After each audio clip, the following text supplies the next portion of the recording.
ज्यावेळेस मी हेल्पर म्हणून काम करत होतो त्यावेळेस माझी जी सॅलरी होती 25 रुपये रोज, 650 रुपये महिना. संधी ही मिळत नसते, संधी ही मिळवायची असते. नमस्कार मंडळी, मी विजया. पुन्हा एकदा खूप खूप स्वागत माझ्या यूट्यूब चॅनलवर. आजचा व्हिडिओ खूप खास होणार आहे कारण आपण जी आपल्या चॅनलवर एक सिरीज सुरू केली आहे, प्रवास एका संघर्षाचा. या सिरीजमध्ये आपण अशा लोकांना भेटतो ज्यांनी खरंच त्यांच्या आयुष्यामध्ये काही संघर्ष करून यश मिळवलेले आहे. आता आपण सध्या बघतोय की बऱ्याच लोकांना एक क्रेज आहे की मला बिझनेस करायचा आहे, उद्योजक व्हायचं आहे, कमी वेळेमध्ये पैसा कमवायचा आहे आणि प्रत्येकाला बिझनेस करायचा आहे. पण बिझनेस करणं खरंच तितकं सोपं आहे का? कमी वेळामध्ये सक्सेस मिळवता येतं का?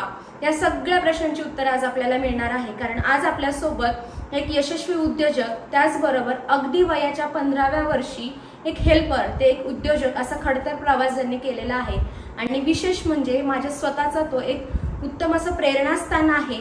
आणि त्याचबरोबर माझा सख्खा मावस भाऊ जो BTSL कंपनीचा मालक डॉक्टर मच्छिंद्र उत्तम तिखे यांना आज आपण भेटणार आहोत. एका छोट्या गावात राहणारा एक साधा मुलगा. घरची परिस्थिती अगदी हालाकीची, पण मोठी स्वप्न पाहण्याची त्याची जिद्द कमी नव्हती. घरी फार मोठी संपत्ती नव्हती, मोठ्या ओळखीही नव्हत्या, पण होती ती मेहनत, चिकाटी आणि स्वप्न सत्यात उतरवण्याची जिद्द. शाळेत असताना अगदी हुशार आणि सुणसुणीत मुलगा, पण वयाच्या 15व्या वर्षी शिक्षण सोडून त्याने काम करण्याचा निर्णय घेतला. कारण त्याचं कारण तसंच होतं, घरावरती असलेलं कर्ज फेडणं त्याला त्यावेळी महत्त्वाचं वाटलं. वयाच्या 15व्या वर्षी एक हेल्परचा जॉब सुरू करून ते आज एक यशस्वी उद्योजक झालेला आहे. आणि हा संपूर्ण प्रवास त्याच्यासाठी खूप खडतर होता. कारण कधी अपयश आले, कधी लोकांनी नकार दिला, पण त्याने त्याचे प्रयत्न सोडले नाहीत. हा आहे एका गरीब मुलाचा मोठा प्रवास, संघर्ष ते यश. जाणून घेऊयात त्याची प्रेरणादायी कहाणी, जी तुम्हालाही मोठं बनवण्याची प्रेरणा नक्कीच देईल. नमस्कार मंडळी, पुन्हा एकदा खूप खूप स्वागत माझ्या यूट्यूब चॅनलवर. व्हिडिओच्या सुरुवातीलाच मी परिचय करून दिलेलाच आहे, पण प्रत्यक्षात आता त्याच्याकडनं त्याचा परिचय जाणून घेऊयात. नमस्कार. सर्वप्रथम मी तुझ्या यूट्यूब चॅनलला खूप खूप शुभेच्छा देतो. आणि तू माझा आज इंटरव्ह्यू घेते, ही माझ्यासाठी खरंच खूप मोठी गोष्ट आहे. तुझ्यापेक्षा ही माझ्यासाठी खूप मोठी गोष्ट आहे, कारण माझ्यासाठी माझा भाऊ खरं प्रेरणास्थान आहे. आणि मला जशी प्रेरणा मिळालेली आहे तसंच माझ्या प्रेक्षकांना मिळावी ही माझी स्वतःची इच्छा होती, म्हणून या इंटरव्ह्यूचा खरा घाट घातलेला आहे. तसं माझा जीवन प्रवास एक म्हणजे 2 मिनिटांमध्ये मी माझा एक जीवन प्रवास सांगतो. जीवन प्रवास म्हणजे जर आपण पाहिलं तर एक गरीब कुटुंब किंवा सर्वसामान्य कुटुंब किंवा एक मराठी माणूस, ही जी संकल्पना लोकांना असते, तर त्या पद्धतीतलेच माझं म्हणजे मी स्वतः, आमचं कुटुंब गरीब होतं किंवा आपण मराठी माणसं आहोत, आपण बिझनेस करणार नाही, हे सगळ्या संकल्पना असतात. पण बिझनेस हा 2008ला चालू झाला, पण मी त्याच्या अगोदर पाठीमागे जाण्याचा प्रयत्न करेल. कारण जेव्हा मी 1995ला हेल्पर म्हणून जॉईन झालो, त्याच्याही अगोदर एक 4 वर्ष म्हणजे 1991 साली मी माझं वयाच्या 11व्या वर्षी गाव सोडलं. आणि 7वी 8वी साठी माझे इथे एक शिक्षक होते, ते मला घेऊन गेले, सोनवणे गुरुजी म्हणून त्यांचं नाव. तर ते घेऊन गेल्यानंतर 7वी 8वी मी त्यांच्या गावाला वडगाव रसायला शाळा केली. त्याच्यानंतर 9वी 10वीला माझे मामा मला घेऊन गेले. तर 2 वर्ष मी मामाकडे शाळा केली. आणि 1995च्या म्हणजे लास्ट याला मी 11वीला तसं भारतीय विद्यापीठला ऍडमिशन घेतलं होतं. 7-8 महिने कॉलेज कम्प्लीट केल्यानंतर लक्षात असं आलं की आपल्या घरी आपली परिस्थिती नाही आहे आपल्याला शिकवण्याची, आणि घरी थोडं कर्ज पण आहे. तर आपण काय करूया, कॉलेज कंटिन्यू करण्यापेक्षा आपण कुठेतरी काम करूया, हा एक उद्देश मनात होता. आणि मग त्यानंतर मी कॉलेज 7व्या 8व्या महिन्यामध्ये मी कॉलेज सोडलं आणि 1995ला ॲज अ हेल्पर एका कंपनीमध्ये जॉईन केलं. टोटल 29 वर्षाचा एक्सपिरियन्स म्हणू शकतो आपण, किंवा माझा जीवन प्रवास म्हणू शकतो. हेल्पर ते आज एका कंपनीचा मालक. तर हा टोटल 13 वर्षाचा ॲज अ एम्प्लॉई आणि 16 वर्षाचा ॲज अ एम्प्लॉयर, हा दोन्ही एक्सपिरियन्स माझ्या जीवन प्रवासामध्ये आहे. आता मी हे ऐकल्यानंतर मी म्हणेल की तुझा प्रवास हा बिझनेसमध्ये खडतर नसून अगदी बालपणापासून तो खडतर होत गेला. आणि त्याच्यातूनच बऱ्याचदा तुला अशी प्रेरणा मिळाली असेल की आता बिझनेस आपल्या कुटुंबासाठी करायचं. जसं तू म्हणाला की कुटुंबावर कर्ज होतं आणि शिक्षण सुद्धा तुकड्यात करावं लागलं. कधी तुझे गुरुजी तुला घेऊन गेले, कधी मामाकडे दिले. तर अशा सगळ्या बालपणातनं नक्की काय शिकायला मिळालं? बालपणामधून हे शिकायला भेटलं, म्हणजे कधी कधी आपण म्हणतो ना की वयाच्या 11व्या वर्षी ज्यावेळेस आपण गाव सोडतो, घर सोडतो, मित्र सोडतो आपण, आणि जेव्हा बाहेर पहिलं पाऊल बाहेर ठेवतो त्यावेळेस मनात एक हे असतं की आपण आपल्या सगळ्यांना सोडून बाहेर चाललोय. डोळ्यात पाणी पण येत असतं त्यावेळेस. डेफिनेटली माझ्याही आलं असेल म्हणण्यापेक्षा आलं होतं. आणि आताही थोडं डोळे भरून येतात त्या गोष्टी आठवल्या की त्यावेळेस, म्हणजे त्यावेळेस माझं जे वय होतं 11 वर्ष, त्या माझ्या वयापेक्षा मी माझ्या आई वडिलांना जास्त त्यावेळेस महत्व देईल, कारण त्यांनी माझ्या आयुष्यासाठी स्वतःच्या, म्हणजे म्हणतो ना आपण एक रक्तामासाचा गोळा ज्यावेळेस बाहेर जातो तर त्यांना त्यावेळेस काय वाटलं असेल हे मी जेव्हा पाठीमागे पाहून वळून पाहतो त्यावेळेस मला ते जाणवतं. कारण आजही मी 2 मुलींचा बाप आहे आणि ते कळतं की आपली मुलं ज्यावेळेस आपल्यापासून दूर होतात त्यावेळेस काय त्रास होतो. तर खरंच नक्कीच आई वडिलांनी त्यावेळेस माझ्यासाठी जी भूमिका घेतली ती खरंच वाखाणण्याजोगी आहे. कारण की आपला मुलगा शिकला पाहिजे, आपल्याकडे इथे शिकू शकत नाहीये. त्यामुळे माझेच मुख्याध्यापक जे रिटायर झाले ते मला घेऊन गेले आणि त्यांच्यासोबत आई वडिलांनी मला सोडलं, हे माझ्यासाठी खूप महत्वाची गोष्ट आहे. म्हणजे या सर्वांमध्ये तुला त्या गुरुजींनी जाणलं की तू हुशार मुलगा आहे आणि भविष्यात तुझं करिअर घडावं, त्यासाठी त्यांनी जो निर्णय घेतला तो पण खूप महत्वाचा होता. आणि त्याला सपोर्ट म्हणून आई वडिलांनी जो निर्णय घेतला तो तुझ्या आजच्या भविष्याला खूप चांगला ठरला. नक्कीच नक्कीच. आता मी तुला विचारेन की असं वयाच्या 15व्या वर्षी तू म्हणालास की तू तुझं काम सुरू केलं ऍज अ हेल्पर. मग वयाच्या 15व्या वर्षी तर मुलांना काही समजतच नसतं की करिअर करायचं, तिथे पुढे तू कामाची सुरुवात केली. असं का करावं असं वाटलं, म्हणजे त्यावेळेस का काम सुरू केलं? जेव्हा मी भारतीय विद्यापीठला 11वी आर्ट्स मध्ये माझं ऍडमिशन झालं होतं, मी 7-8 महिने काम केल्यानंतर असं लक्षात आलं की आपल्या घरी कर्ज आहे आणि आपल्याला कॉलेजपेक्षा काहीतरी काम केलं पाहिजे आणि आई वडिलांना आपण मदत केली पाहिजे. ती एकमेव भावना त्यावेळेस डोक्यामध्ये आली आणि मी कॉलेज बंद केलं 7व्या-8व्या महिन्यामध्ये आणि ते एक डिसिजन घेतलं की आपल्याला जाऊन काम करायचंय. पण ते डिसिजन तसं एवढं सोपं नव्हतं, कारण मी गावाला तर आलो पण 7-8 दिवस गावाला आल्यानंतर काम करायचं तर काय करायचं हा मोठा प्रश्न होता. तर म्हणजे त्यावेळेस एवढ्या कामाच्या संधी सुद्धा उपलब्ध, कामाच्या संधी अजिबात नव्हत्या. कारण काम करायचं तर इकडे त्यावेळेस दुष्काळ पण असायचा. साधारण डिसेंबर महिन्यापासून मे महिन्यापर्यंत गावाला प्यायला पाणी नसायचं. त्यामुळे शेती किंवा आपण जे म्हणतो ना की असं काही नसायचं. तर अशा पद्धतीची परिस्थिती गावाकडे आमच्या होती. आणि त्यावेळी मी डिसिजन घेतलं होतं की आपल्याला कॉलेज नाही करायचं आणि आपल्याला स्वतःच काहीतरी कुठेतरी काम करायचं आणि आईवडिलांना मदत करायची. एवढा एकच हेतू किंवा एक उद्देश घेऊन मी गावी आलो होतो. तर त्या पद्धतीने माझा प्रवास ऍक्च्युली चालू झाला. पण माझे एक आत्ते भाऊ आमच्या गावातच राहतात, म्हणजे राहत होते. तर बबन सूर्यवंशी म्हणून त्यांचं नाव. तर मी ज्यावेळेस गावाकडे आलो 2-3 दिवस विचार केला आणि मी त्या आत्ते भावाकडे जायचो. त्याला सांगायचं की मला काम खूप गरज आहे आणि मला तू कुठेतरी कामाला लाव, ऍज अ हेल्पर म्हणून लावलं तरी चालेल. तर तो तेव्हा सायकलवरती वाजेवाडीवरून कोरेगावला एक स्प्रेटोनिका म्हणून कंपनी होती, त्या कंपनीमध्ये तो कामाला होता. वाजेवाडी ते कोरेगाव भीमा किती अंतर? एक 10 किलोमीटर अंतर आहे सायकलवरती. पण तो सायकलवरती जायचा. त्यावेळेस आमच्याकडे सायकल नव्हती, म्हणजे माझ्याकडे सायकल नव्हती. तर बबनला मी म्हणजे त्यावेळेस तो त्या ठिकाणी एक सुपरवायझर म्हणून पण काम करायचा. म्हणजे सुपरवायझर इन द सेन्स त्या काळामध्ये सगळ्या लोकांकडून काम करून घेणं अशा पद्धतीचे काम करायचं. आणि त्याच्या कामामुळे त्याचं तिथं थोडं वर्चस्व पण होतं कंपनीमध्ये. तर तो मी त्याला 2-3 वेळा गेल्यानंतर तो मला एकदा त्याच्या सायकलवरती पाठीमागे बसून मी सायकलवरती गेलो आणि कंपनीत गेल्यानंतर गेटवरती मी बसलो. कारण ते त्यावेळेस एक विजय कांबळे सर म्हणून तिथं मॅनेजर होते. तर ते एक खरी इंटरेस्टिंग इंटरव्ह्यू म्हणायला लागेल माझ्या लाईफ मधला. ऍज अ हेल्परचा इंटरव्ह्यू कसा असतो, कारण माझ्या जीवनातली ती पहिली गोष्ट. बबन मला घेऊन गेला. तो मला म्हटला थांब, सरांना सर आले की मी तुझी गाडी घालून देतो किंवा आपण बोलूया. आणि 10:30 वाजता सरांनी मला आत बोलून घेतलं. गेटवरून मी आत गेल्यानंतर एकतर मी एकदम लहान वयाने पण किंवा काम करण्याची काहीच माहित नव्हतं. फक्त काम करायचं एवढंच होतं. कंपनीचे नियम सुद्धा माहित नव्हते. तर अशा परिस्थितीमध्ये मी कंपनीत एंट्री केली. सरांकडे जाऊन बसलो.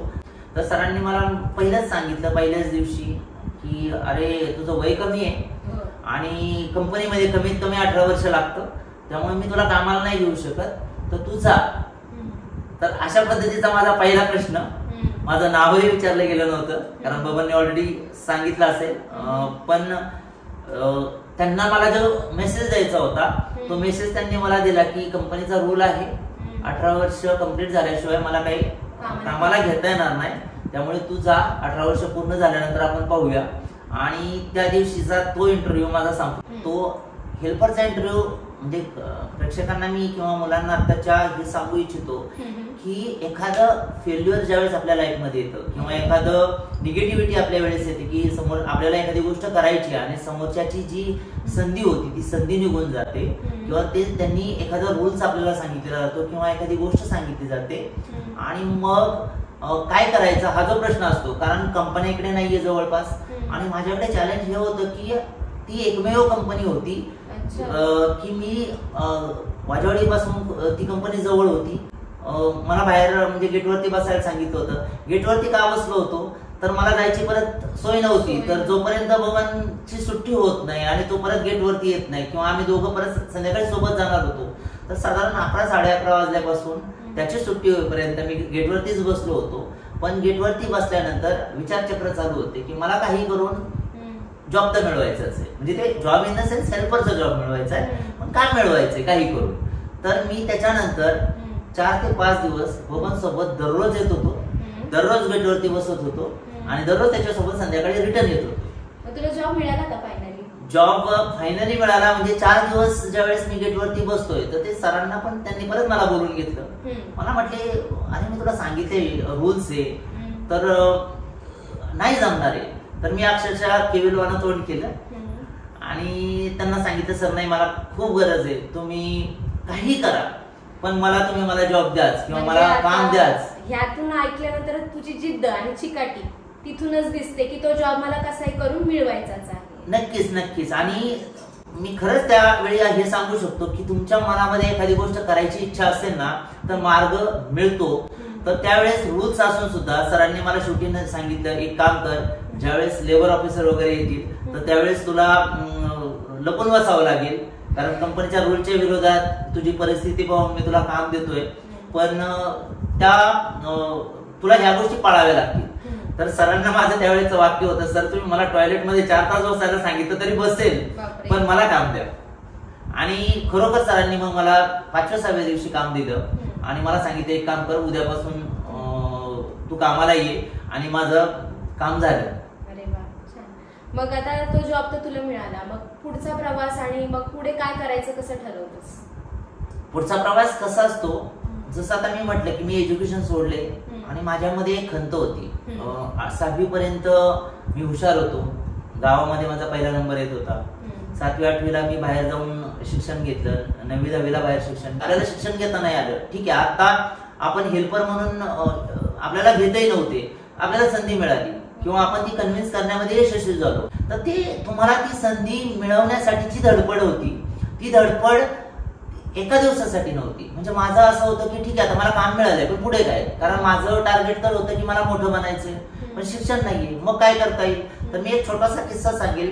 कधी कधी आपल्याला एखादं काम मिळाल्यानंतर तुम्ही त्याच्यामध्ये किती स्वतःला झोकून देता किंवा तुमच्या डोक्यामध्ये काय गोष्टी असतात आणि कशा पद्धतीने तुम्ही पुढे जाऊ शकता. तर याचं एक हे उत्तम उदाहरण आहे. कारण दुसऱ्या दिवशी मी 8 वाजता कामाला गेल्यानंतर जसं मी अगोदर सांगितलं की व्हीसीआर पॅनलची स्प्रे पेंटिंग आणि असेंब्लीचं काम तिथं चालायचं, शार्प कंपनीचं काम तिथं असायचं. आणि मला पहिल्या दिवसाचा जो जॉब मिळाला तो जॉब मिळाला की त्यावेळेस ते काय करायचे, स्प्रे पेंटिंग करताना फोमची बॅग असायची पॅकेजिंगसाठी आणि ती बॅग काढली जायची, नंतर तो पॅनलला स्प्रे पेंटिंग केलं जातं, 4 तासानंतर ते सुकलं जातं आणि परत मग तो पॅक केला जातो. आणि तो पॅक कशात करायचा असतो, ज्या बॅग मध्ये काढून टाकलेला आहे त्याच बॅगेमध्ये पॅक करायचा असतो. अशा पद्धतीचं ते काम होतं. तर मला दिवसभर सांगितलं की तुला काही काम नाहीये, तुला दिवसभर फक्त फोम बॅगा गोळा करायचे, हे तुझं पहिलं काम. तर माझं पहिलं काम फोम बॅगा गोळा करायचं. मी बॉक्स घेतला, जिथं जिथं फोम बॅग मिळेल ती फोम बॅग गोळा करायचो. बॉक्स फुल झाला की एका ठिकाणी आणून ठेवायचो, दुसरा बॉक्स घ्यायचो. सगळ्या कंपनीतले फोम बॅगा साधारण 2-2.5 तासामध्ये माझ्या गोळा करून झाल्या असतील. त्याच्यानंतर मी कंपनीच्या बाहेर गेलो. कंपनीला तारेचं कंपाऊंड होतं तर त्याला जाऊन वाऱ्याने अडकलेल्या फोम बॅगा होत्या, त्याही फोम बॅगा मी काढत होतो. माझी हाईट थोडी जास्त असल्यामुळं मला ते सहज शक्य होत होतं, कारण 6 फूट कंपाऊंड असेल, 6-6.5 फूट साधारण असेल. पण माझी हाईट बऱ्यापैकी असल्यानंतर मी खालच्या एका तारेवरती पाय ठेवून वरच्या बॅगा अडकलेल्या सुद्धा काढत होतो. कंपनीच्या सगळ्या बॅगा मी तारेच्या कंपाऊंडरच्या काढल्या, त्या आणून ठेवल्या. त्याच्यानंतर साधारण या गोष्टीला 3-4 वाजले असतील. 4 वाजल्यानंतर मी परत बाहेर गेलो. बाहेर गेल्यानंतर कोभाबडेचं कुंपण झाडे असतात, काटेरी झाडे वगैरे असतात. तर जिथे जिथे शक्य आहे, माझ्या हाताला जेवढ्या बॅगा येत असतील त्या सगळ्या बॅगा मी तिकडून पण गोळा केल्या आणि साधारण 5-5:30 वाजे. मग हे सगळं करताना डोक्यात काय होतं की हे मला सगळं आता ते जसं आता तुझ्या ठिकाणी आमच्यासारखे दुसरे कुणी असेल तर फार इतका विचार केला नाही, कुंपणावर चढ, झाडावर सोडून त्या बॅगा काढ. म्हणजे तुझं काम करण्याची जी पद्धत होती त्यातला जो प्रामाणिकपणा होता, म्हणजे तो काय विचार होता त्यावेळी प्रामाणिकपणा किंवा असं काही मनात नसायचं. म्हणजे ते त्यावेळेचं जे वय होतं, आपल्याला काम सांगितले, काम करायचं, एवढं एकच डोक्यात असायचं. म्हणजे आता आपल्याला कळतं की त्यावेळेचा तो प्रामाणिकपणा असेल किंवा हे जे शब्द आहेत तर ते शब्द प्रामाणिकपणा हा शब्द पण असतो का नाही हे पण त्या वेळेत कळत नसेल, कारण वय 15 आणि दुनियाची माहिती नाहीये, कंपनी कशी काम करते, काय करते. तर फक्त सरांनी सांगितले बॅगा करायच्यात आणि एक त्यावेळेस असतं ना की सरांनी आपल्याला काम दिले आणि आपल्याला काम दिले तर आपण काय करूया, जे काम सांगितलंय ते करत राहायचं, एवढं एकमेव डोक्यात होतं. त्यामुळे मग मला बॅगा गोळा करायच्या तर बॅग जिथे दिसेल तिथं गोळा करायची, एकच टार्गेट होतं. आणि त्याप्रमाणे मी त्या सगळ्या बॅगा गोळा केल्या. आणि एक गंमत सांगावीशी वाटेल, 5 वाजता काम संपत आलं असेल आणि त्यावेळेस मी साहेबांकडे गेलो, सर सगळ्या बॅगा गोळा करून झाले, काय काम करायचं पुढचं सांगा. म्हणजे माझं काम संपलं होतं तर मी बसूही शकलो असतो, पण त्यावेळेस त्या वयाला नाही कळलं ते बसायचंय म्हणून. मी परत त्यांच्याकडे गेलो आणि विचारलं की सर साहेब पुढचं काम सांगा, काम संपले. तर त्यांनी मला लगेच ते उभे राहिले, मला म्हणले चल तुला बॅगा कुठं कुठं असतात ते दाखवतो. ते मला घेऊन बाहेर गेले. तर कंपाऊंडच्या अख्ख्या बॅगा मी काढलेल्या होत्या. पाठीमागे जे कोबाबडीची झाडं होती, वाऱ्याने जवळजवळ अर्धा 1 किलोमीटर गेलेल्या बॅगा होत्या, त्या पण मी घेऊन, कारण पाठीमागे अर्धा किलोमीटर ते एक ओढा होता कंपनीच्या, त्या ओढ्यापर्यंत बॅगा गेलेल्या होत्या वाऱ्याने, त्या सगळ्या मी गोळा करून आणल्या होत्या. आणि मग ते थोडे शॉक झाले, कारण ते त्यांचा चेहरा त्यावेळेचा मला अजूनही आठवतो. तर तो चेहरा मला एकदम की अपेक्षाच केली नव्हती त्यांनी की ह्या गोष्टी त्यांनी केल्या असेल म्हणून. मला परत घेऊन आता आले, मला म्हणले अरे एकदम छान काम केलं, पण आता म्हटले तू लहान आहेस, तुला हेच काम आहे, तुला दिवसभर काय करायचे तर हेच काम करायचे. आणि तो दिवस माझा संपला. दुसऱ्या दिवस पण मी फोम बॅगा गोळा केल्या, पण त्यावेळेस बॅगा कमी होत्या आणि मला खूप वेळ शिल्लक असायचा, कारण बॅगा काय होतं त्यांचं लॉट टू लॉट बॅगा निघायच्या आणि मग त्या वाऱ्याने इकडे तिकडे जायच्या, कारण खिडक्या ओपन असायच्या आणि वाऱ्याने इकडे तिकडे जायच्या. मग मी तिसऱ्या दिवशी खऱ्या अर्थाने माझं डोकं वापरलं आणि मी ज्या ठिकाणी बॅगा ओपन होतात तर मी 15 मिनिटं अगोदर येऊन तिथं थांबायला लागलो. ज्या ठिकाणी बॅगा गोळा काढतात मुलं त्या ठिकाणी बॉक्स घेऊन बसायला लागलो. त्यांनी बॅग काढली की मी बॉक्स मध्ये ठेवायचो, त्यांनी बॅग काढली की मी बॉक्स मध्ये ठेवायचो. आणि 15 मिनिटांमध्ये त्यांचं काम संपलं की त्यांचं 2 तास प्रिपेंटिंगचं काम चालायचं. 2 तास मला काहीच काम नसायचं. परत दुसरा लॉट असायचा 2 तासानंतर. तर मी असं दिवसभरात समजा 5 वेळा 6 वेळा ते लॉट करत असतील तर मी 6 वेळा फक्त 15 मिनिटं त्यांच्या जवळ जाऊन बसायचो. त्याच्यानंतर मी साधारण 10 ते 15 दिवसामध्ये स्टोअरचं काम करायला सुरुवात लागलो. म्हणजे कधी कधी म्हणतो ना आपण, आपल्याला जे मिळालेलं काम असतं ते काम तुम्ही इमानदारीने करत असाल आणि त्याच्यामध्ये तुम्ही तुमचं जे काही तुम्हाला समजतं ते जर प्रामाणिकपणे टाकत असेल तर तुम्हाला संधी मिळते. म्हणजे एका संधीचा दरवाजा उघडल्यानंतर दुसरी संधी कशी मिळते याचं एक उत्तम उदाहरण आहे. आजच्या मुलांना मी खरंच हे सांगेल की त्यावेळेस आम्हाला एज्युकेशन नव्हतं, बाकीच्या गोष्टी नव्हत्या, तरीही त्यावेळेस जे मला समजत होतं त्या पद्धतीने मी जर करत होतो आणि त्यावेळेस आम्ही आमच्या ऑपॉर्च्युनिटीज ओपन करत होतो, तर आता तुमच्याकडे खूप साऱ्या संधी आहेत. तुम्ही तुमच्या ऑपॉर्च्युनिटीज ओपन करू शकता आणि त्याचं सोनं करू शकता.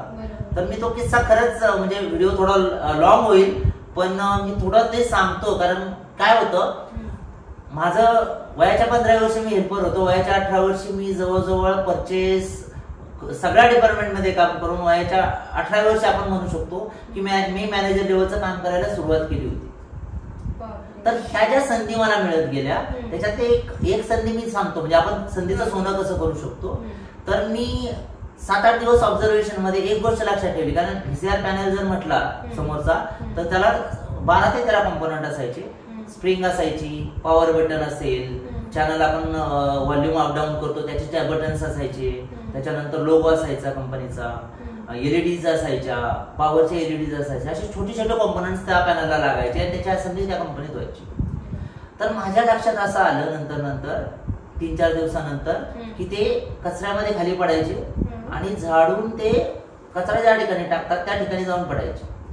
मी काय करायला लागलो, 3-4 दिवसानंतर माझं काम संपल्यानंतर त्या ढिगाऱ्यामधले लोगो काढ, एका ठिकाणी जमा कर, बटन्स काढ, एका ठिकाणी जमा कर, स्प्रिंग शोध, ते एका ठिकाणी, कारण मला वेळ असायचा आणि मग मी काय करायचो ते करायचो आणि त्या ढिगाऱ्यातल्या वेळेनुसार मी काम काढायचो. पण असेंब्ली संपली, मुलं जेवण करायला गेली तर मी 10 मिनिटं लेट जेवण करायला जायचो आणि खाली पडलेल्या जेवढ्या गोष्टी, कारण त्या मावशी साफ करायच्या, झाडून घ्यायचे, कारण लाईन थांबली की झाडून घ्यायचं त्यांचं. तर मी त्या मावशींना सांगायचो तुम्ही बाकीचं झाडून घ्या, मी आधी खाली पडलेलं मटेरियल गोळा करतो, ते झालं की तुम्ही साफ करा. मग मी खाली पडलेल्या स्प्रिंग्स, लोगो, एलईडीचे ज्या गोष्टी आहेत त्या मी गोळा करायचो आणि त्या वरती परत टेबलवरती जपून ठेवायचो. आणि मग झाडून झाल्यानंतर मुलं लाईनला आली की मी शेवटच्या 10 मिनिटांमध्ये जेवण करायचो आणि परत ज्या त्या सेक्शनला ते मटेरियल द्यायचो. आणि ते कांबळे साहेब मला सगळं ऑब्झर्व करत होते.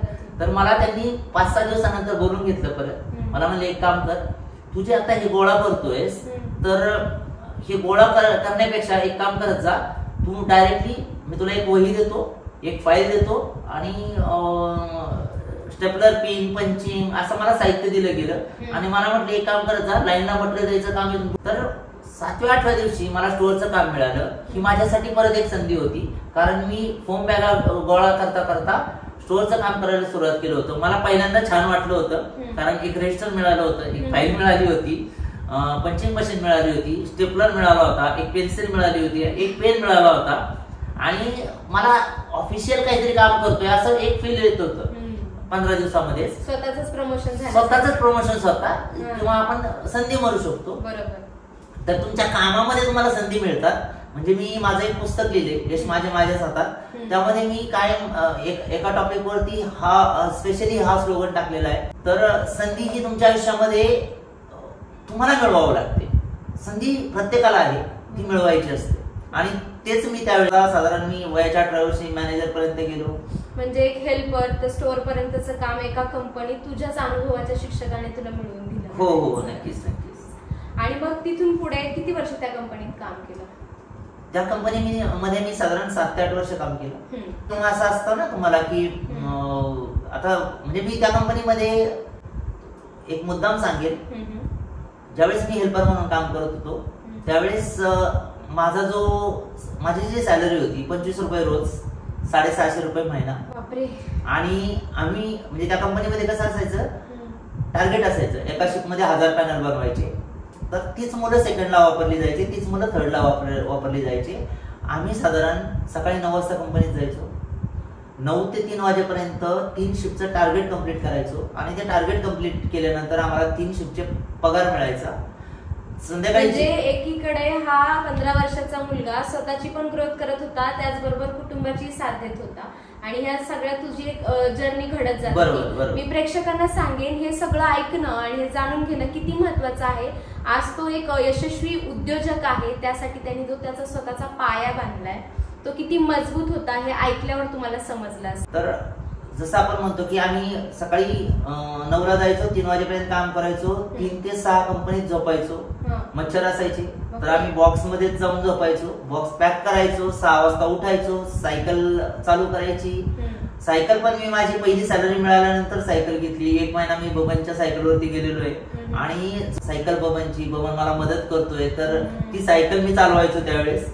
आणि बबन पाठीमागे बसून आम्ही 1 महिना त्यांनी खरंच मला खूप मदत केली आणि माझी सुरुवात त्याच्यापासून झाली. त्यामुळं तो आता हयात नाहीये, पण त्याला मी विसरू शकत नाही, कारण कुठेतरी एखादी गोष्ट घडण्यामागं त्या माणसाचा हात असतो. तर तसाच माझा हात माझ्या जीवनामध्ये त्याचा होता, कारण त्याने मला तिथं नेलं नसतं, मला तो दरवाजा ओपन झाला नसता. कधी कधी आपण म्हणतो ना की एखादं काम करण्यासाठी तुम्हाला कोणाची तरी साथ लागते. कदाचित तुम्ही तुमच्या स्वतःच्या जिद्दीवरती पुढे जात असता, परंतु त्या ठिकाणी नेण्यापर्यंत कोणतरी सोबत लागतो, तर तसा तो माझ्यासाठी होता. तू आता ती आठवण काढून अजून पण ती कृतज्ञता व्यक्त करतोयस, ती खूप मोठी गोष्ट आहे. आणि तू का आज इथपर्यंत पोहोचलाय तुझ्या ह्या सगळ्या स्वभावातून, आणि सतत त्या गोष्टीची कृतज्ञता तू मानत राहतोय. माझ्या दृष्टीने मला असं वाटतं की ही पण काही कारणं असतील तुझ्या ह्या प्रवासात, तुला लोकांनी आणखी सपोर्ट केला. नाही, सपोर्टचा प्रॉब्लेम असा असतो, सपोर्ट लोक करतात, आजही करतात, पण सपोर्ट करणाऱ्या लोकांसोबत तुम्ही कशा पद्धतीने काम करता किंवा तुम्ही त्या कामाला किती महत्व देता हे जास्त इम्पॉर्टंट. नाईटला समजा मी काम करतोय तर मी फक्त हेड सेलिंगचं काम करतोय, तर मी हेड सेलिंगच काम करेन. हेड सेलिंगचं काम करत असताना दुसरं काही ऑब्झर्व झालं, एखाद्याला मदत करायची असेल तर ती मदत करत होतो, किंवा एखादा सुपरवायझर त्या दिवशी आलेला नसेल तर त्याचं काम मी कव्हर करून घेत होतो. म्हणजे ते माझं काम होतं नव्हतं हा भाग वेगळा, पण मी ती मदत करायचो. आणि माझ्याकडे भावना काय असायची की ठीक आहे मला येतंय ना तर मी करू असं, तर त्या पॉईंट ऑफ व्ह्यू मी काम करायचो आणि त्याचा मला इनडायरेक्टली फायदा होत गेला. आता आज ज्यावेळेस मी पाठीमागे वळून पाहतो त्यावेळेस ते फायदे काय होत होते ते मला आज कळतंय. तुझी स्किल डेव्हलप होत होती, माझी स्किल डेव्हलप होत होती, आणि आपण प्रामाणिकपणे काम केलं ना तर यश मिळतं हे त्याच्यातून मला आता जाणवते. आता तुझा हा किस्सा ऐकल्यानंतर म्हणजे आता जे काही प्रेक्षक बघतात हा व्हिडिओ किंवा बघतील, त्यांना हे सांगायचं की बिझनेस करताना कम्युनिकेशन स्किल किती महत्वाचं असतं, आणि तू तुझ्या कामातून ते दाखवून दिलं आणि डेव्हलप केल्यामुळे तुला ही संधी मिळाली. आणि ते ऑब्झर्व करतात लोक जी काही बघत असतात. तर आपण म्हणजे म्हणतो ना की चल, बऱ्याचदा आता आताच्या पिढीत म्हणते माझं हे एवढंच काम आहे, मी एवढंच करणार आहे, माझं ते तेवढंच काम आहे, मी तेवढंच करणार आहे. पण तुझ्या सगळ्या गोष्टी ऐकल्यानंतर तू प्रत्येक कामाला आपलंसं केलं, म्हणून तुझे सगळे स्किल डेव्हलप झाले आणि त्याच्यामुळे तुला पुढे गोष्टी सोप्या होत गेल्या. नाही, याच्यामध्ये बिझनेस साठीच असं नाहीये. तुम्ही ज्यावेळी जॉब करता कोणत्याही पोझिशनला काम करा, तुम्ही तुमच्या कामामध्ये जर 100% देत असाल आणि ते काम आपलं म्हणून करत असाल, बिझनेसचा असू द्या किंवा तुमचं याचा असू द्या, तर तुम्हाला सक्सेस मिळतो. आणि तुम्हाला ऑब्झर्व करणारी लोक असतात जे ऑब्झर्व करत असतात. म्हणजे आपल्याला वाटतं की आपल्याला कोणी ऑब्झर्व करत नाहीये, असं अजिबात नाहीये. सगळेजण ऑब्झर्व करतात आणि तुमच्या कामाचं ऑब्झर्वेशन मध्ये, त्यांच्या ऑब्झर्वेशन मध्ये जे त्यांना बेस्ट करायचं असतं ते बेस्ट करत असतात.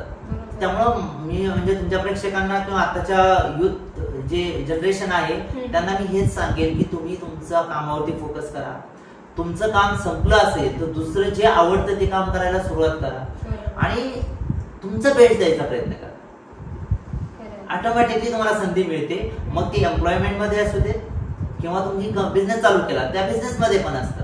आता काय होतं, ज्यावेळेस आपण बिझनेस चालू करतो त्यावेळेस तुम्हाला ऍज अ एम्प्लॉई ज्या लोकांनी ऑब्झर्व केलेले, ज्यावेळेस तुम्ही बिझनेस मध्ये उतरताय तर सगळ्यात अगोदर ते तुम्हाला संधी देतात. बिझनेस मध्ये पण लोक जी मला ऑब्झर्व करत होती ही मार्केटमध्ये असतात, आणि ज्यावेळेस तुम्ही एखादी गोष्ट घेऊन जाता त्यावेळेस त्यांनी तुम्हाला ऑब्झर्व केलेलं असतं. तुम्ही त्यावेळेस कसं वागत होतात, तुम्ही त्यावेळेस किती जिद्दी होतात किंवा तुमच्या कामाची पद्धत कशी आहे, तर त्यावेळेस तुमच्याकडे काही असो नाही तर नसतो, ती लोक तुम्हाला साथ देतात, ती तुम्हाला संधी देतात आणि ही तुमच्यासाठी सगळ्यात मोठी ऑपॉर्च्युनिटी असते. बरं, मग हे सगळं एका बाजूला चालू होतं, पण तू म्हणालास की 10वी पर्यंतचं शिक्षण झाल्यानंतर मी हे केलं, त्याच्याबरोबर हे तर तू शिकतच होता, पण मग शिक्षण पण त्याबरोबर कसं केलं ते मला जाणवलं. नाही, मी 13 वर्ष 10वीच्या बेसवरतीच 13 वर्ष सर्व्हिस केली. जे काही एम्प्लॉय मध्ये म्हणजे जे काही स्टेजेस गाठत गेलो कंपनीमध्ये, 8 वर्ष त्या कंपनीमध्ये, नंतर 6 महिने मी पॉलिप्लेक्स म्हणून एक कंपनी आहे तिकडे होतो, 3 वर्ष सेलरॅप मध्ये होतो. तर हे सगळं 10वीच्या बेसवरतीच करत होतो. कंपनीमध्ये कॉम्प्युटर आलाय आणि कॉम्प्युटर कोणालाच येत नाही ही परिस्थिती होती. तर मला त्यावेळेस कॉम्प्युटर शिकायचं होतं आणि मी कॉम्प्युटर शिकण्यासाठी वाजेवाडीवरून म्हणजे स्पेशल परमिशन घेतली होती. आमच्या साहेबांना जाऊन सांगितलं होतं की मला कॉम्प्युटर शिकायचे, क्लास चंदननगरला आहे, तर मी जे 9 वाजता येतो तर मला यायला थोडं 10 वाजतील, तर मला 1 तासाची परमिशन द्या. मी 1 तास एक्स्ट्रा काम करेल पण मला शिकायचंय आणि त्याचा उपयोग आपल्याला कंपनीतच होईल, कारण मी कंपनीत कॉम्प्युटर आहे तर मी त्याच्यावरती काही गोष्टी करू शकतो, तर मला तेवढी संधी द्या. तर त्यांनी मला ती संधी दिली आणि मी वाजेवाडीवरून चंदननगरला 3 महिन्याचा कोर्स होता, बेसिक कोर्स, आपण एक्सेल वगैरे जे आपण म्हणतो ना आता जे बेसिक तुम्ही करताय, तर त्या कोर्सचं मी हे केलं होतं, अप्लाय केलं होतं. त्यावेळेची फीस भरली होती 3 महिन्याची, कारण ती अगोदर द्यायला लागत होती तिकडे. आणि मी सायकलवरती दररोज जात होतो चंदननगरला. आणि क्लास सुटल्यानंतर म्हणजे 6ला मी इथून निघायचो, 7 वाजता चंदननगर गाठायचो, म्हणजे 5:30ला. चंदननगर ते वाजेवाडी, चंदननगर ते वाजेवाडी साधारण 30 किलोमीटर सायकलवरती, 30 किलोमीटर पर्यंत. पण आम्ही काय करायचो, मधून वडूवरून डायरेक्टली मध्ये एक रस्ता असायचा, त्या रस्त्याने जायचो सायकल चालवत. तर चंदननगरला गेल्यानंतर 7 ते 8 किंवा 7:30 ते 8:30 असा काहीतरी कोर्स होता. त्याच्यानंतर मी परत कोरेगाव भीमाला सायकलवरती कामाला जायचो, काम करायचो आणि परत काम झाल्यानंतर संध्याकाळची झोप घेतल्यानंतर परत वाजेवाडीला सायकलवरती यायचो. तर ह्यामध्ये एक गोष्ट माझ्या लक्षात आली, 3 महिन्याची मी हे केलेली. पण म्हणतो ना आपण कधी कधी जास्त काम केल्यानंतर थकवा येतो, कारण एवढी सायकल चालवल्यानंतर खरोखर मला त्यावेळेस थकवा येतो. 1 महिना कंटिन्यू मी सायकलवरती गेलो, त्याच्यानंतर मी क्लासला जायचं बंद केलं. कारण का, सायकल खूप चालवायला लागत होती. पण माझ्या 1 महिन्यामध्ये असं लक्षात आलं होतं की एक्सेलला साईडला हेल्प असते, ती हेल्प वाचून आपण शिकू शकतो. आणि मी ट्राय करायला लागलो हेल्प वाचून शिकायला. तर माझ्या आयुष्यातला कॉम्प्युटरचा तो एकमेव क्लास जो 3 महिन्याची फी भरून मी एका महिन्यामध्ये सोडून दिला आणि हेल्प वाचून मी हे केलं. आणि तुम्हाला खोटं वाटेल, एक्सेल मध्ये मी आता मास्टर आहे, हे तुलाही माहिती आहे. आणि मी कुठेही क्लास केलेला नाहीये, अजूनही मला ती सवय आहे. कोणतेही सॉफ्टवेअर मी हेल्प वाचतो आणि त्याच्यातून मी ट्राय करत राहतो. आता तर युट्यूबचा जमाना आहे, सोशल मीडियाचा जमाना आहे, त्यामुळे कोणतीही गोष्ट आपल्याला इझिली मिळते. आणि अशा खूप साऱ्या गोष्टी असतात की ज्या तुम्हाला म्हणजे आपण म्हणतो ना की स्वतःवरती इन्व्हेस्टमेंट केली पाहिजे. तर ती इन्व्हेस्टमेंट स्वतःवरती करायला पाहिजे. म्हणजे त्या काळी पण आमच्या घरामध्ये गरिबी होती, पैशाची गरज होती, तरी मी काय करत होतो तर कॉम्प्युटरचा क्लास लावला होता. मग मला पैसे तर हवेत, पण मी त्यासाठी काय करत असेल तर एक्स्ट्रा ओव्हर टाइम करत असेल, एक्स्ट्रा काम करत असेल. मी जे करायचो ते सांगतो.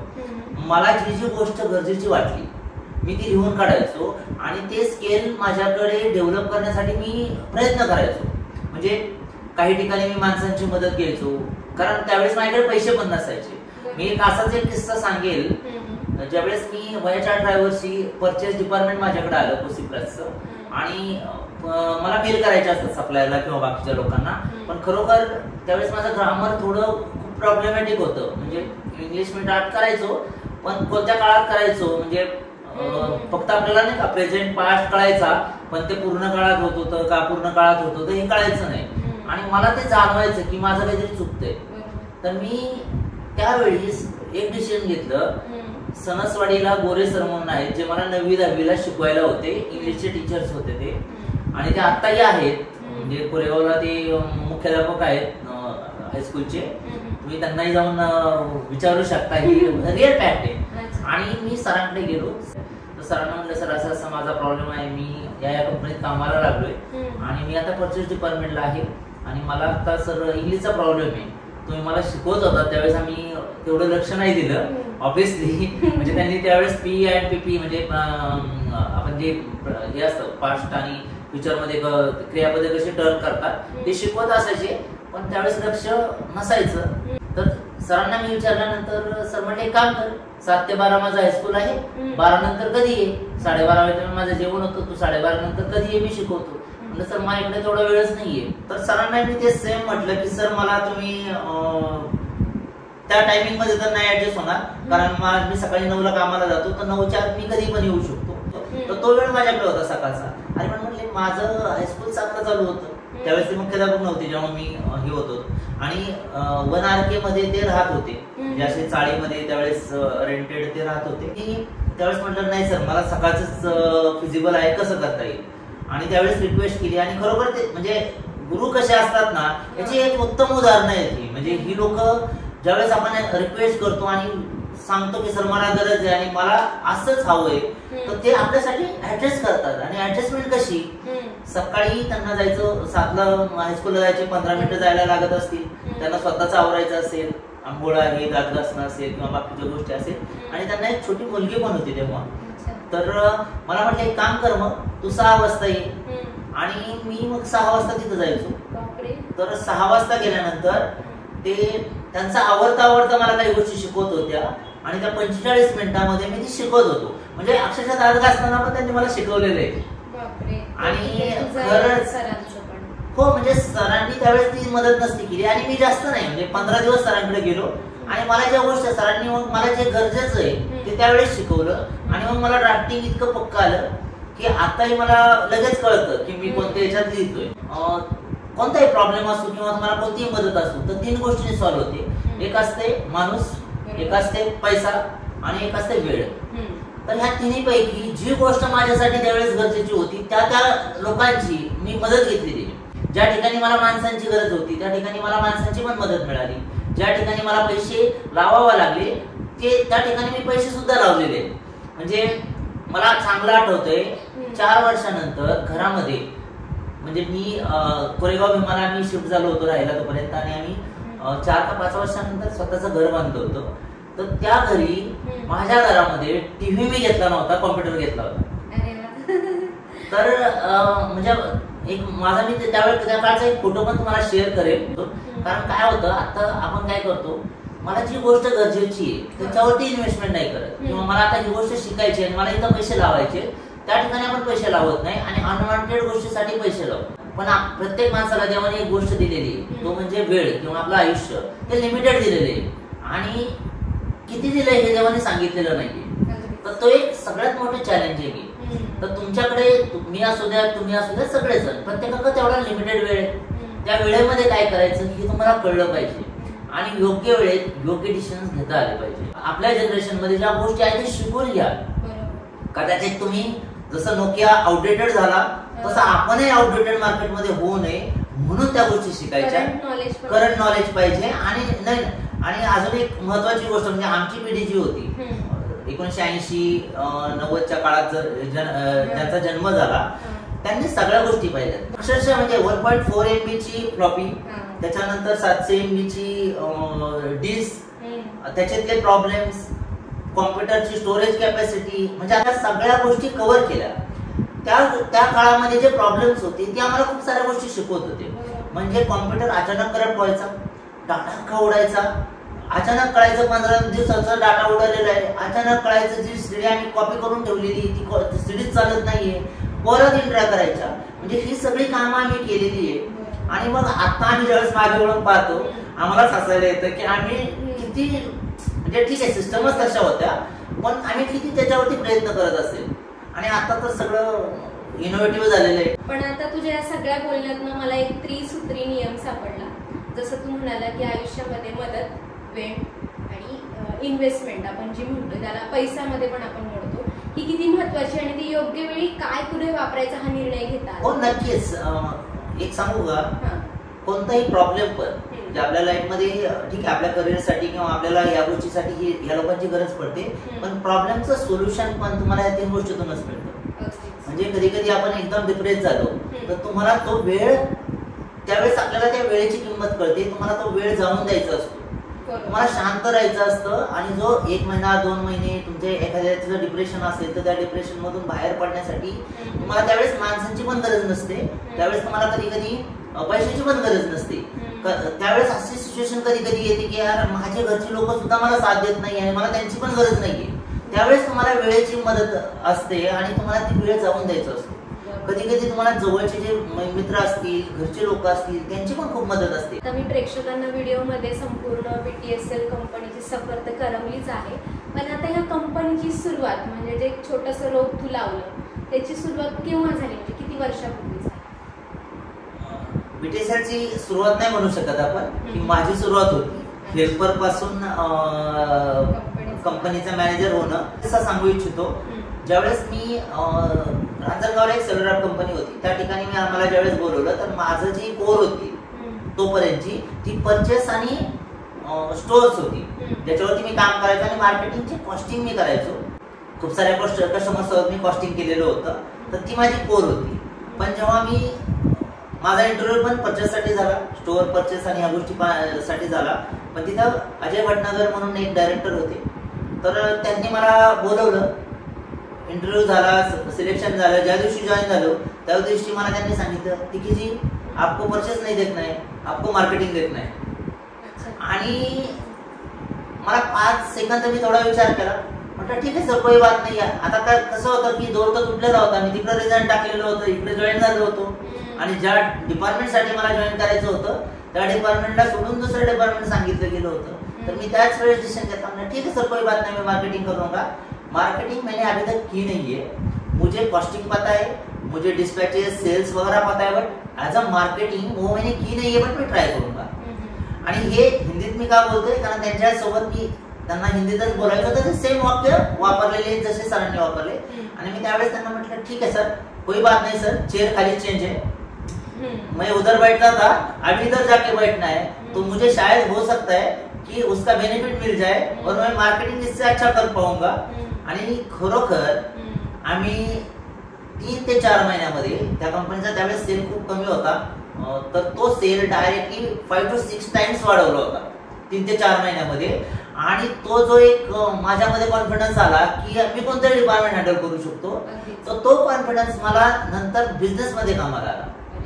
सगळे स्किल डेव्हलप झाले आणि मला स्वतःमध्ये एक कॉन्फिडन्स आला की मी काही करू शकतो.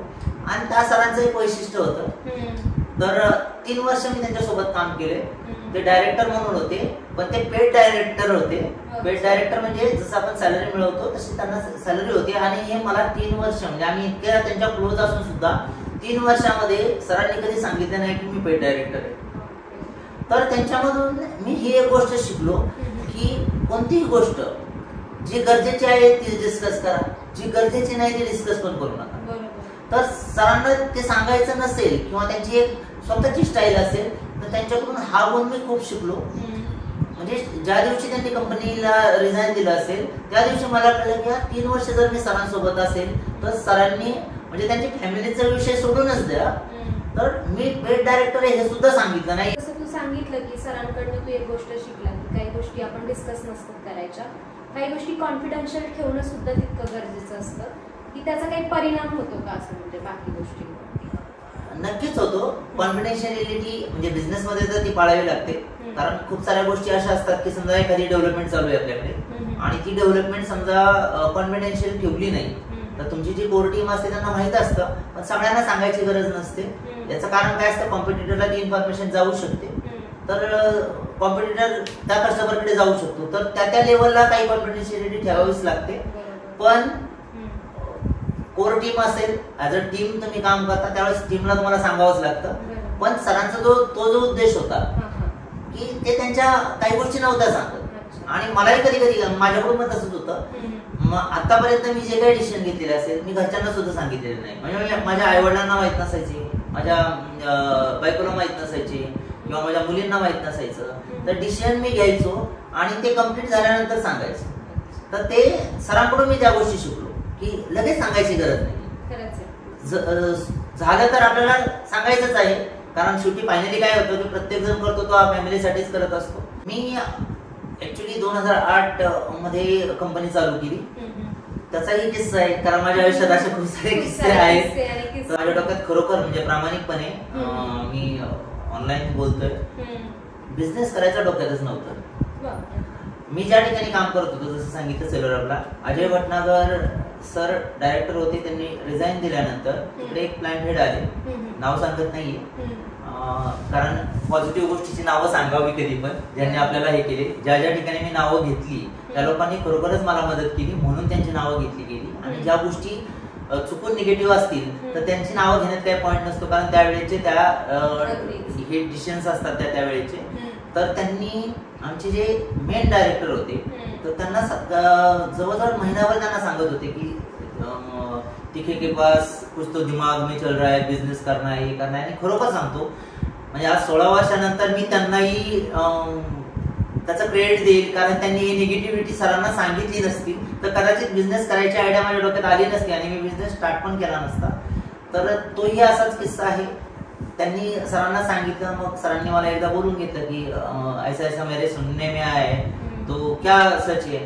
मग मी म्हटलं नाही सर तसं काय माझ्या डोक्यात नाहीये, कारण माझं बिझनेस हा विषय नाही, कारण आमची फॅमिली बॅकग्राऊंड तसं नाहीये किंवा आमच्या कोणी फॅमिलीमध्ये नाहीये आणि बिझनेस साठी सगळ्यात मोठा लागतो पैसा, तर माझ्याकडे पैसा पण नाहीये. अशा गोष्टी डोक्यात येणं तसं शक्यच नाहीये आणि तसं काय आलेलं पण नव्हतं. तर मी 10-15 दिवस ऑब्झर्व केलं तर ते थोडं टार्गेट केल्यासारखं मला वाटत होतं आणि ते प्लॅन हेड जे होते ते सारखेच म्हणायचे की नाही तुझं काहीतरी चालू आहे, तुझं काहीतरी चालू आहे. आणि 10-15 दिवसानंतर मी खूप विचार केला, कारण मी खूप डिसिजन्स विचार करून घेतो. तर त्यावेळेस 15 दिवसानंतर मी रिझाईन दिलं. रिझाईन त्यांच्या टेबलवरती ठेवलं आणि त्यांना सांगितलं, सर हे माझं रिझाईन, आतापर्यंत माझ्या डोक्यात काही नव्हतं, पण तुम्ही म्हणताय तर मी आता हे रिझाईन, आता मी जॉब नाही करणार आहे, मी बिझनेस चालू करणार आहे. आणि त्या दिवशी माझ्या डोक्यामध्ये बिझनेसची आयडिया आली आणि मी ठरवलं की बिझनेस करायचा. आणि त्या दिवसापासून माझा बिझनेस चालू झाला. आणि हे ठरवत असताना अजून एक गोष्ट, 2008 मध्ये आपण कंपनी चालू केली. तर 2008 मध्ये जनरली बाहेर म्हणजे जागतिक मंदी होती आणि त्या मंदीच्या काळामध्ये हा बिझनेस मी चालू केलेला आहे. तर त्यावेळेस मी जे डिसिजन घेतले, मी हा विचार करून डिसिजन नाही घेतला की मंदी आहे, बिझनेस चालेल की नाही, किंवा माझ्याकडे पैसे नाहीये, मग कसा बिझनेस होईल. तर असं काही विचार केलेला नाहीये. बिझनेसचं सोड, एक कौटुंबिक जबाबदारी पण होती. एक रिझाईन दिल्यानंतर ती पूर्ण करायची, बिझनेस पण पुढे न्यायचा आहे. मग कसं केलं हे सगळं मॅनेज? नाही, त्या 15 दिवसामध्ये जे मी विचार करत होतो, मला बिझनेस करायचा आहे, मी घरच्यांना काही सांगितलं नव्हतं बिझनेस चालू करतोय किंवा या गोष्टी. तर मी पहिलं डिसिजन घेतलं, जे घर बांधलेलं होतं आणि ज्याचा लोन चालू होता, तर मी घर विकलं. म्हणजे 2 महिने बिझनेस सोडल्यानंतर 2 ते 3 महिने मी घरीच होतो. पण एक सॅलरी शेवटची जी मिळते ना आपल्याला, त्याच्यामध्ये 6 महिने तुमचं घर चालेल एवढे पैसे होतात, म्हणजे होते तेवढे, माझ्या सेव्हिंग पण होतं. तर तेवढे 6 महिने चालेल एवढे पैसे होते. मी 2 महिन्यामध्ये घर विकायचं डिसिजन घेतलं. हार्डली 10-15 दिवसात मी ते घर विकलं. पहिलं काम केलं, जे बँकेचे हप्ते, बँकेचे लोक येतील तर ते हप्ते मी पहिले नील केले. त्याच्यात ते जे थोडे पैसे म्हणजे हार्डली 60-70 हजार रुपये शिल्लक राहिले असतील, हप्ते नील केला. कारण 1-2 वर्ष झालं होतं घर घेतलेलं आणि EMI लगेच चालू असतो. आणि EMIचं कसं असतं की सुरुवातीच्या काळामध्ये इंटरेस्ट हा जास्त जात असतो. तर घर विकलं, 60-70 हजार रुपये जे होते त्याच्यातले 60 हजार रुपये बायकोकडे दिले. तिला सांगितलं 6 महिने पैसे मागायचे नाही, याच्यात तुला जे चालवायचं ते चालव. माझ्याकडची जी सेव्हिंग होती आणि त्या सेव्हिंग मध्ये मग आपण बिझनेस चालू केला. आणि अक्षरशः आम्ही 400 स्क्वेअर फीट मध्ये हा बिझनेस चालू केला विथ 1 लाख रुपीज इन्व्हेस्टमेंट. आणि संदीप संपाळ म्हणून माझे एक मित्र आहे, त्याच्या अगोदर ऍक्च्युली माझ्याकडे 4 ते 5 मित्रांनी मिळून आम्ही बिझनेस एकत्र करण्याची आयडिया केली होती. पण काही कारणास्तव ती बाहेर पडली. कारण सिंपल होतं की बिझनेस सुरुवातीला जो चालला 2-3 महिने सेल काही तेवढा येत नव्हता आणि त्यांना ती थोडी रिस्क वाटत असेल किंवा वाटली असेल, त्याच्यापासून ते बाजूला झाले. आणि मग संदीप संपाळ जो सेलरॉक मध्ये मला असिस्टंट होता, तर तोच माझ्या बरोबर जॉईन झाला आणि मग आम्ही दोघांनी मिळून हा बिझनेस कंटिन्यू केला. 2011ला मग ही कंपनी आपण प्रायव्हेट लिमिटेड केली आणि आता त्याच्यानंतर पण 13 वर्ष कंप्लीट झाले. आणि पण मग आता हे तू खूप थोडक्यात सांगितलं, पण बिझनेस म्हटलं की रिस्क आली, पुन्हा भांडवल उभं करणं आलं. आणि मग असं ह्या सगळ्या प्रवासात कधी अशी निराशा आली की आपण जे करतोय ते ठीक आहे का, करू शकतोय का पुढे, असं काही नाही? एक मला आयुष्यामध्ये एक गोष्ट शिकून गेलो मी, काही डिसिजन जर आपण घेतले, ज्यावेळेस डिसिजन घ्यायचे असतात तर त्यावेळेस तुम्हाला एक ठरवायचं असतं, घेतलेलं डिसिजन काही झालं तरी ते तुम्हाला ओकेच करायचं. म्हणजे लोकांनी तुम्हाला म्हटलं नाही पाहिजे की एवढा चांगला जॉब होता तो सोडलाय आणि तो बिझनेस चालू केलाय, कारण तो डिसिजन घेतलेला होता. आणि डिसिजन कोणी घेतलाय? मी घेतलाय. तर माझं डिसिजन आहे ते मी चुकीचं कसं होऊन द्यायचं, याच्यासाठी काम करावं लागतं. ज्यावेळेस एखादा असं आपण डिसिजन घेतो, मी घेतलेलं डिसिजन आहे ते मला काही करून ओकेच करायचे. मग त्याच्यासाठी जी काही गोष्टी करायला लागतील त्या कराव्या लागतात. तुम्हाला म्हणजे याच्यामध्ये पण आता पहा, माझी कंपनी 400 स्क्वेअर फीट मध्ये, पहिले 6 महिने अक्षरशः आम्ही एका ठिकाणून मटेरियल घ्यायचो, दुसरीकडे बनवायचो, तिसरीकडे सेल करायचो. आता आपल्या जवळपासच्या ज्या कंपन्या आहेत, जर माझा ऍड्रेस त्यांना माहिती आहे तर ते इकडे येतील आणि इकडे आल्यानंतर काय करतील, तर कंपनी पाहतील. आमची कंपनी पाहिल्यानंतर आम्हाला ऑर्डर कोण देणार? तर मग काही स्ट्रॅटेजी वापरायला लागतात आणि त्या स्ट्रॅटेजी मी वापरत होतो. म्हणजे मी कोरेगाव बेमामध्ये कंपनी चालू केली, पण पहिली ऑर्डर माझी वाड्याची होती, 200 किलोमीटर लांब. कारण का? तो माणूस माझी कंपनी पाहायला येणार नाही. तर ह्या प्रकारचे काही डिसिजन तुम्हाला घ्यायला लागतात सुरुवातीच्या काळामध्ये. समजा मी इथं जवळपास गेलो असतो आणि जवळपास एखाद्या कस्टमरला म्हटलं असतं की मला ऑर्डर द्या, तर ते म्हटले असतात तुझं तर एक पत्र्याचं शेड आहे, त्याच्यात अजून मशीन नाहीये, काहीच नाहीये, तर त्यावेळेस काय. तर अशा खूप साऱ्या गोष्टी मी केलेल्या आहेत.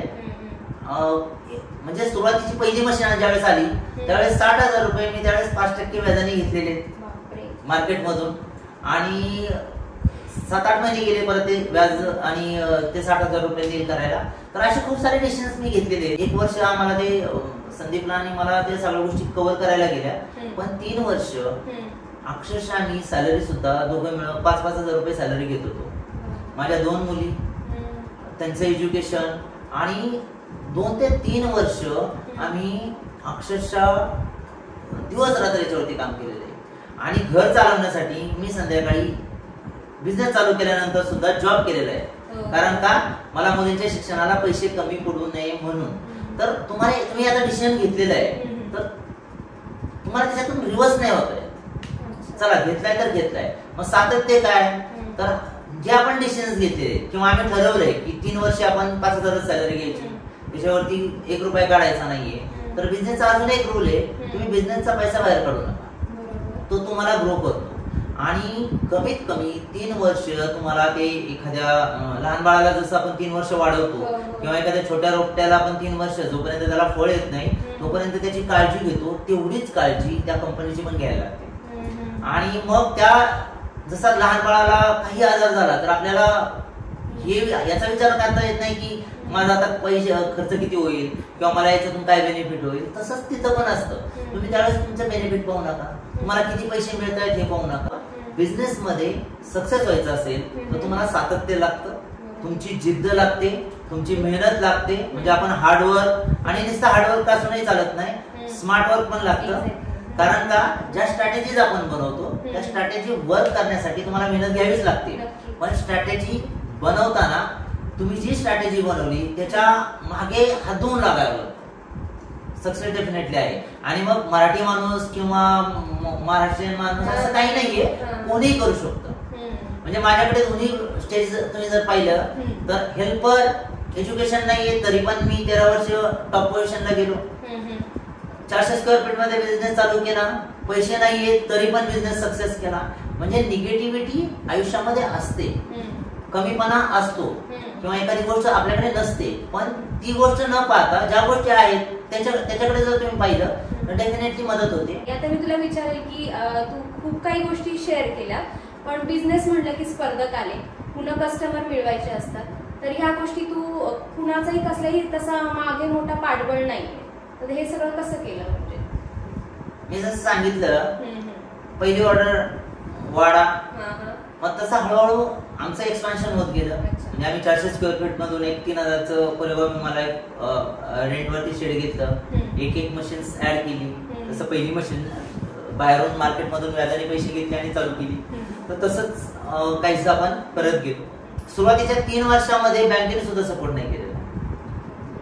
त्याच्यामध्ये पण म्हणजे तुमचं कधी कधी काय असतं की कॅल्क्युलेशन्स किंवा बँक सपोर्ट करत नाही. मग काय, तुमच्याकडे पैसे नाहीये, तुम्हाला बँक सपोर्ट करत नाही. कोण सपोर्ट करणार, तर तुम्हाला सप्लायर सपोर्ट करणार. दुसरं कोण सपोर्ट करणार, कस्टमर सपोर्ट करणार. पण कस्टमरकडे तुम्ही पैसे नाही मागू शकत, आणि सप्लायरकडे तुम्ही तुमच्याकडे काही नसताना तुम्हाला जो कॉन्फिडन्स द्यायचा असतो तो तुम्हाला देता आला पाहिजे. आवर्जून सांगेन मी, सुरेश जांभळेकर म्हणून सर आहेत, त्यांनी मला फोन केला, अरे तिकडे कुठे आहेस? म्हटलं सर मी हडपसरला आहे. एक काम कर, आता माझ्यासोबत पुरोहित सर आहेत, गरेट सर आहेत, मी आहे, आणि आम्ही सगळेजण तुझ्या कंपनीतून निघालोय. तुझी कंपनी पाहिलेली आहे, तर वाघेश्वर मंदिर वाघोलीला आहे, तिकडे ये आणि भेट. मग हडपसरवरून मांजरे मार्गे मी वाघेश्वर मंदिरात, संदीप आणि मी, आणि त्यावेळेस आमच्याकडे 2 व्हीलरच होती. 2 व्हीलरवरतीच आम्ही फिरायचो पहिले 3-4 वर्ष. तर सर दर्शन वगैरे घेऊन तिथं बसलेले आमच्या वाट पाहत, आणि मी गेल्यानंतर सरांना म्हटलं, सर बोला ना सर. ते म्हणले काही नाही, तुझी कंपनी पाहिली, एक मशीन आहे, मला माहिती तुझ्याकडे काही नाहीये, एक काम कर, उद्यापासून तुला काम चालू करायचंय. तर त्यांचं एक पहिलं वाक्य होतं, तुला माझ्याकडून काय लागेल. आता मला परत 5 ते 10 सेकंड मध्ये डिसिजन घ्यायचं होतं. मी ते डिसिजन घेतलं. म्हटलं सर काहीच नको, मला फक्त 4 दिवसाचं शेड्यूल काय, तुमचा एक्झॅक्ट शेड्यूल असेल ना ते द्या आणि मी काम चालू करतो. त्यावेळेस त्यांनी आवर्जून मला नंतर म्हणजे मंदिरात नाहीये ते म्हणले ठीक आहे मग उद्या येऊन भेट, आपण ऑर्डर वगैरे बाकीच्या फॉर्मॅलिटीज कम्प्लीट करू. आणि त्या दिवशी दुसऱ्या दिवशी मला त्यांनी विचारलं तुला पैसे कमी पडतायत का, स्पेशली त्यांनी विचारलं. आणि त्या 10 सेकंदमध्ये मी सांगितलं नाही सर नाही पैसे कमी पडत. आणि खरोखर आमची कॅपॅसिटी 2 लाखाची होती ऑर्डर कम्प्लीट करण्याची, त्यांनी 10 लाखाची ऑर्डर दिली आणि आमच्याकडे पैसेच नव्हते आणि सरांना ते सांगितलं नव्हतं आम्ही. त्याच्यानंतर ऑर्डर घेतली, त्यांना सांगितलं सर 2 दिवसानंतर आपण मटेरियल स्टार्ट करू. आमच्याकडे रॉ मटेरियल नव्हतं कारण त्यांना मी सांगितलं होतं रॉ मटेरियल आपल्याला 2 दिवस लागतील तर तेवढा मला वेळ द्या. आणि रॉ मटेरियल ते त्यावेळेस सिल्वासा मधून येणार होतं, गुजरात मधून. आणि मी लगेच आम्ही दोघं बाहेर आलो, कंपनीत गेलो. त्या रात्री लगेच 3 वाजता आमची मीटिंग झाली असेल. 4 वाजता मी गाडी पकडली, पुण्यात गेलो, ट्रॅव्हल पकडली, सिल्वासा गाठलं. दुसऱ्या दिवशी सकाळी 9 वाजता सप्लायरकडे जाऊन बसायला सुरुवात केली. दिवसभर आम्ही जवळजवळ 6 ते 7 सप्लायरकडे गेलो असेल आम्ही. म्हणजे मी गेलो होतो, संदीप पाठीमागे इकडं सांभाळत होता. आणि आमच्याकडे काय नाही, आम्ही दोघं आणि 2 मुलं एवढंच कंपनीची व्याप्ती होती. आणि सप्लायरला जाऊन मी ऑर्डर दाखवायचो आणि पीडीसी चेक घेऊन गेलेलो सोबत, त्यांना चेक दाखवायचो, ऑर्डर दाखवायचो. सर माझ्याकडे एवढी ऑर्डर आहे, मला 60 दिवसाचं क्रेडिट द्या, मी तुम्हाला पीडीसी चेक देतो, जे काही जमेल तेवढं द्या, मला बिझनेस करायचा आहे. आणि लकीली हे झाले तर तुमची आम्हाला मदत झाली. 6-7 ठिकाणी गेल्यानंतर 2 ठिकाणाहून आम्हाला मदत झाली आणि त्यांनी आम्हाला काही न विचारता ती चेक ठेवून घेतले आणि मटेरियल पाठवून दिलं. दुसऱ्या दिवशी म्हणजे मी ज्या दिवशी आदल्या दिवशी गेलो, दुसऱ्या दिवशी संध्याकाळी मी तिथून बसलो आणि तेव्हाच त्यांनी मटेरियल काढलं. दुसऱ्या दिवशी माझ्याकडे मटेरियल होतं आणि ती 10 लाखाची ऑर्डर त्या सप्लायरच्या जीवावरती आम्ही कम्प्लीट केली. तर कधी कधी तुम्हाला जर इच्छा असेल, मूवीचा डायलॉग पण आहे शाहरुख खानचा, तर एखादी गोष्ट तुम्ही मनापासून जर हे करत असाल तर तुम्हाला निसर्ग सुद्धा मदत करतो. तसेच काहीशी गोष्ट होते तर त्यावेळेस दिल से चाहो उसको मिलाने के लिए कायनात भी कोशिश करते. राईट असंच काहीसं आहे आणि ते तुझ्या बाबतीत खरंच खरं ठरलेलं आहे. म्हणजे विल पॉवर जी म्हणतो आपण, तुझी जी आत्मिक आणि आंतरिक शक्ती होती, इच्छा होती की मला हे करायचंच आहे. माझ्या डोक्यात त्यावेळेस ही पण गोष्ट होती, जर मी सरांना म्हटलं की माझ्याकडे पैसे नाहीये तर कदाचित सर माझ्याऐवजी अजून कोणाला तरी डेव्हलप करतील. आणि मग सॉरी सर तुम्ही ऐकत असाल तर, पण त्यावेळेचे जे डिसिजन्स होते तर ते डिसिजन्स खरोखर मी त्यावेळेस हाच विचार केला होता की कदाचित तुम्ही दुसऱ्याला डेव्हलप करसाल. आणि म्हणून मी तुम्हाला म्हटलं की नाही सर माझ्याकडे पैशाचा काही प्रॉब्लेम नाहीये, तुम्ही मला सांगा फक्त मी चालू करतो. आज मी डिक्लेअर करतोय की त्यावेळेस खरोखर प्रॉब्लेम होते पण प्रॉब्लेम सॉल्व्ह झाले आणि ते केले आम्ही. व्हिडिओच्या माध्यमातून ती गोष्ट तू समोर आणली आणि ते सरांकडनं तू शिकला होता की काही गोष्टी खरंच कधी कधी काही सांगायच्या नसतात, समोर आणायच्या नसतात आणि तू मनात ठेवून ते त्याच्यावर काम करत राहतो. ही मला पर्सनली तुझी गोष्ट खूप आवडली. नाही, खूप गरजेची असते कारण कधी कधी काय असतं अनवॉन्टेड गोष्टी बोलून फायदा नसतो. आणि तो मग काय होतं की समोरचा माणूस तो कोणत्या पॉइंट ऑफ व्ह्यूने घेईल हे माहित नसतं. अननेसरी लगेच का सांगावं. जर तुमच्याकडं म्हणजे मला 3 दिवसाचा वेळ होता, त्या 3 दिवसाच्या वेळेमध्ये जर मला काही गोष्टी करू शकत होतो मी, तर मी लगेच आजच डिक्लेअर का करू की मी करणार नाही कारण माझ्याकडे. आणि मग त्या ऑर्डरच्या आधारे त्या 3 दिवसाच्या वेळेमध्ये मला काय करता येईल ते मी करू शकत होतो. तर मी निगेटिव्ह का विचार करू. शिवाय आम्ही आता 104 कस्टमर सोबत काम करतो, त्याच्यामध्ये 25 ते 26 MNC कंपन्यांसोबत काम करतो.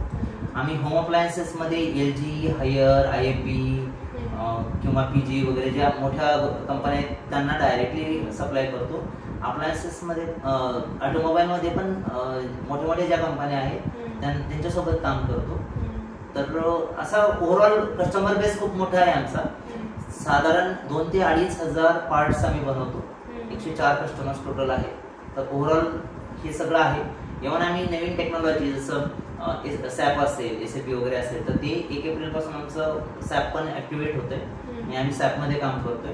तर आम्ही नवीन टेक्नॉलॉजी, नवीन काही गोष्टी येत असतील तर त्या पण करतोय. जसं आता एवढा मोठा बिझनेस चालवताना आपण बघितलं की बऱ्याचशा पॉझिटिव्ह गोष्टी डिस्कस झाल्या, पॉझिटिव्ह बाबी म्हणतो. पण बऱ्याचदा असं होतं की अचानक जे विचार न केलेल्या गोष्टी किंवा अडचणी समोर येतात. अशा काही गोष्टी आहेत का? म्हणजे नक्कीच येतात अडचणीशिवाय लाईफ नाही. कारण आपण दररोज गोड खायला लागलो तर त्या गोडीचा आनंद निघून जातो. तर कधी कधी तिखट पण खायला लागतं. म्हणजे गोड तिखट हे जसं जेवणामध्ये लागतं, गोड तिखट आंबट, तसंच आयुष्यामध्ये म्हणजे तुम्हाला कायमच सुख असेल असं नाही, दुःख पण लागतं. ज्यावेळेस आपण काम करतो त्यावेळेस चॅलेंजेस असतात. कधी कधी तुम्हाला अचानक तुम्ही एखादा एम्प्लॉई ट्रेन केलेला असतो आणि अचानक तो सोडून जातो, तुम्हाला परत नवीन एम्प्लॉई ट्रेन करायचे असतात. कारण कंपनीमध्ये सगळ्यात जास्त महत्वाची गोष्ट असते स्किल मॅनपॉवर डेव्हलप करणं, आणि ते सगळ्यात मोठे चॅलेंज आहे. म्हणजे आज कंपन्यांना एम्प्लॉयमेंटमध्ये किंवा ह्याच्यामध्ये स्किल मॅनपॉवर मिळणं ही खूप मोठी गोष्ट आहे. तर ती स्किल मॅनपॉवर म्हणजे नॉट ओनली हेल्पर ऑपरेटर, स्टाफमध्ये पण स्किल मॅनपॉवरचा खूप मोठा गॅप आहे आणि त्याच्यावरती काम करायला लागतं. तर आम्ही आता स्वतः मी पर्सनली आमच्या मुलांना ट्रेन करत असतो. आता या संपूर्ण प्रवासात खूप चढ उतार आले आणि बऱ्याच लोकांनी मदत केली, कुणी काही वेगळंही दर्शवलं, पण या सगळ्यात कुटुंबाचा कसा तुला सपोर्ट राहिला? कुटुंबाचा सपोर्ट म्हणण्यापेक्षा कुटुंबाने मला आतापर्यंत कधी विचारलंच नाही तू काय करतोय, तेवढा विश्वास कुटुंबाचा माझ्यावरती. म्हणजे आज माझ्या आई वडिलांना जर विचारलंय तर तुमचा मुलगा बारमध्ये बसला होता आणि तो दारू पित होता, तर ते डोळे झाकून सांगू शकतात की तो असं काही करू शकत नाही. एवढा विश्वास त्यांचा माझ्यावरती आहे डे 1 पासून, म्हणजे ज्यावेळेस मी कामाला लागलो होतो तेव्हापासून. तर तो विश्वास आहे.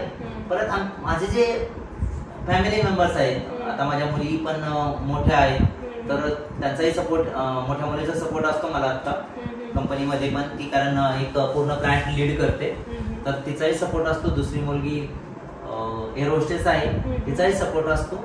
आणि ऑब्व्हियसली म्हणजे माझ्यावरती त्यांचा जो विश्वास आहे, तर ते मला कधी मी त्यांना सांगावं असं कधी वाटत नाही, कारण ते ऑटोमॅटिकली समजून घेतात, कारण आमचं बॉन्डिंग तसं आहे. आता समजा माझ्या फॅमिलीने म्हटलं असतं की त्यांना कळल्यानंतर बिझनेस चालू केलाय आणि त्यांनी म्हटलं असतं जॉब सोडून कशाला केलाय किंवा प्रॉब्लेम, तर कदाचित मी रिवर्स झालो असतो. तर तो सपोर्ट पण खूप महत्वाचा असतो. ज्यावेळेस घरची फॅमिली तुमच्या सोबत असते आणि तुम्ही घेतलेलं डिसिजन, तुमचं डिसिजन आमचं डिसिजन आहे हे ज्यावेळेस ते सांगतात किंवा सांगत जरी नसेल तरी मनातून त्यांचं असतं, त्यावेळेस ऑटोमॅटिकली तुम्हाला पुढे पडण्यासाठी हिंमत मिळते आणि तुम्ही पळत असता.